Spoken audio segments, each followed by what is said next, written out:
Ashton Falls, a name that brings to mind images of quaint cottages, vibrant autumn leaves, and the gentle roar of the waterfall cascading through the heart of the town. But, beneath that idyllic facade, a darkness had crept in, staining the town's history with an icy dread. It all began with the vanishing of Lily Carter. Lily, a vibrant girl of 15, was last seen on a sunny afternoon. Her laughter echoed through the town square as she cycled home from her best friend's house. The sun began its descent, casting long, stretching shadows as the hours passed. Dinner time came and went. Lily's family, growing more concerned with each tick of the clock, made frantic calls. Their cheerful greetings quickly turned to panicked pleas. Lily was gone. The news of Lily's disappearance spread like wildfire, consuming the town's tranquility. Whispers turned to anxious murmurs, and the town's idyllic facade crumbled as fear wormed its way into the hearts of the townsfolk. The once familiar faces of neighbors now carried a hint of suspicion, their eyes reflecting the growing dread that had gripped Ashton Falls. Lily Carter had vanished, and with her, a piece of the town's innocence seemed to disappear into the encroaching darkness. The day had started like any other in Ashton Falls. A gentle breeze rustled through the leaves, carrying the scent of freshly cut grass and the promise of a warm spring day. Lily Carter, her laughter ringing through the air, had cycled down the familiar path towards home after spending her afternoon with her best friend, Emily. They had been baking cookies, their giggles spilling out of Emily's kitchen window as they playfully dusted each other with flour in a light-hearted food fight. As the sun dipped below the horizon, casting long shadows over the town, Lily hugged Emily goodbye, promising to call later that evening. She hopped on her bike, her blonde hair flying in the wind as she pedaled down the street, her laughter fading into the distance. It was the last time anyone saw her. When the dinner hour passed and Lily hadn't returned home, her parents, John and Mary Carter, felt a knot of worry tightening in their chests. They tried calling her mobile, but it went straight to voicemail. Reaching out to Emily's parents, their voices trembled with a fear they could no longer ignore. Emily's confirmation that Lily had left hours ago sent a chill down their spines. Something was terribly wrong. The first glimmer of hope, or perhaps a deepening of the mystery, came in the form of grainy CCTV footage from a petrol station on the outskirts of Ashton Falls. The timestamp showed Lily cycling past, her bright yellow raincoat standing out against the fading light. She seemed unhurried, her head bent slightly as if lost in thought. But beyond that fleeting image, the trail went cold. The footage, played over and over again on the local news, became a haunting reminder of Lily's disappearance. Each replay only intensified the mystery. Where was she going? Was she alone? Had someone coerced her into changing her route? The questions swirled around Ashton Falls, feeding the growing unease that had settled over the town. The image of Lily, frozen in time on that grainy screen, became a symbol of the town's collective fear. It was a constant reminder that their safe haven, their Ashton Falls, had been breached. The unknown was closer than they wanted to believe, and it had taken one of their own. Ashton Falls, once the picture of small-town tranquility, now faced a chilling reality. The disappearance of Lily Carter had stirred up whispers of the past, of a time when the town had encountered a similar horror.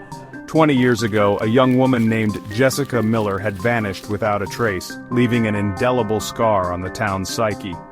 The case had gone cold, leaving behind a residue of unanswered questions and a community forever marked by the tragedy.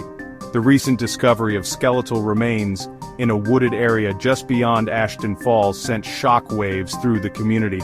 The location, eerily similar to where Jessica Miller was last seen, only deepened the growing fear that gripped the town. Could this be her? Was there a connection to Lily's disappearance? The questions hung heavy in the air, amplifying the sense of dread that had settled over Ashton Falls. The remains, sent for DNA analysis, brought with them a wave of anticipation and dread. The townsfolk held their breath, praying for closure for Jessica Miller's family while dreading the confirmation of their worst fears.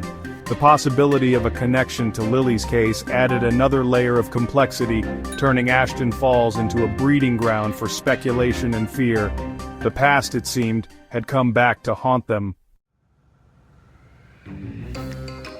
The investigation into Lily's disappearance intensified, casting a wide net over Ashton Falls.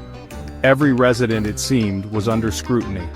The police, working tirelessly, chased down every lead, every rumor, and, well, every whisper in the hope of finding something, anything that would lead them to Lily. Among the townsfolk, suspicion fell on a reclusive woodsman, Travis Kearns. He lived on the outskirts of town, shunning company and keeping to himself. Whispers about his strange behavior and solitary nature had always circulated, but now they morphed into accusations veiled in fear. The police, obligated to follow every lead, brought Travis in for questioning. Travis, though visibly nervous, maintained his innocence. He answered the detectives' questions with a shaky voice, his eyes darting around the room, a film of sweat forming on his brow. His alibi for the day of Lily's disappearance checked out, but, something about his demeanor, his unease, didn't sit right with the seasoned detectives. They released him, but Travis Kearns remained firmly on their radar, a shadow of doubt lingering over him. The DNA results from the skeletal remains confirmed the grim suspicions that had haunted Ashton Falls. The bones were indeed those of Jessica Miller, finally bringing a semblance of closure to her family after 2 decades of agonizing uncertainty. But the discovery also solidified the chilling possibility of a connection between her case and Lily's disappearance. The focus shifted to Travis Kearns once more, his alibi now subject to greater scrutiny. A search warrant for his property unveiled a horrifying truth. Hidden beneath the floorboards of his isolated cabin lay a collection of personal items, a necklace, a hair clip, a faded photograph. They were Lily's. Confronted with the irrefutable evidence, Travis Kearns crumbled. He confessed to abducting Lily, his confession revealing a disturbed mind consumed by darkness. He led the police to a dilapidated cabin deep in the woods where Lily was found alive, weak but unbroken. The relief that washed over Ashton Falls was palpable, a collective exhale of breath held for too long. Travis Kearns, the monster who had haunted their town for 2 decades, was finally unmasked. News of Lily's rescue spread through Ashton Falls like wildfire, igniting a wave of relief and jubilation. The town held its breath no longer. Their Lily, their girl, was coming home.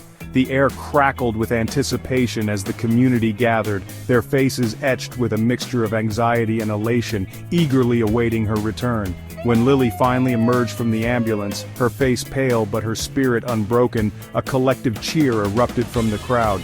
She was thinner, her eyes reflecting the ordeal she had endured, but she was alive. John and Mary Carter rushed to her side, enveloping her in a hug that spoke volumes of their relief and overwhelming love. In that moment, the nightmare seemed to fade, replaced by the overwhelming joy of her return. As Lily was whisked away to the hospital for a full medical evaluation, the weight of the past weeks lifted from the town's shoulders. The nightmare was over. Lily was safe. Ashton Falls, forever marked by the ordeal, could finally begin to heal. The trial of Travis Kearns was a stark reminder of the darkness that had visited Ashton Falls. The courtroom, packed with townsfolk and reporters, listened in stunned silence as the full extent of his crimes was revealed.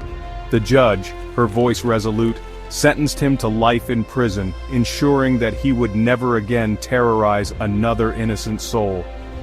Life in Ashton Falls slowly began to return to a semblance of normalcy, but the scars of the past remained. The fear that had gripped the town for weeks on end lingered, a constant reminder of their vulnerability. Counseling sessions were set up, offering support and guidance to those struggling to cope with the emotional aftermath of the ordeal. Lily Carter, her strength and resilience inspiring the entire town, gradually resumed her life. With the unwavering support of her family and friends, she navigated the long and arduous journey of healing, her spirit unbroken by the darkness she had endured. Ashton Falls, united in their shared experience, rallied around her, offering love and support every step of the way. The vanishing of Lily Carter had tested the very fabric of Ashton Falls, exposing its vulnerabilities and unearthing the darkness that lurked beneath its idyllic facade. But it had also revealed the town's resilience, its unwavering spirit, and its capacity for love and compassion. The experience had changed Ashton Falls, leaving an indelible mark on its soul.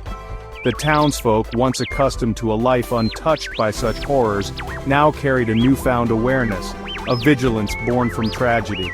Neighborhood watch programs were established, and parents held their children a little closer, their hearts still tender from the collective trauma. Ashton Falls, forever changed, vowed to honor Lily's strength by embracing a future where vigilance and awareness prevailed. They would remember the darkness, but they would also celebrate the light that had brought Lily home. The vanishing of Lily Carter had cast a long shadow over their town, but it had also illuminated the profound strength of the human spirit, the unwavering power of hope, and the enduring strength of community.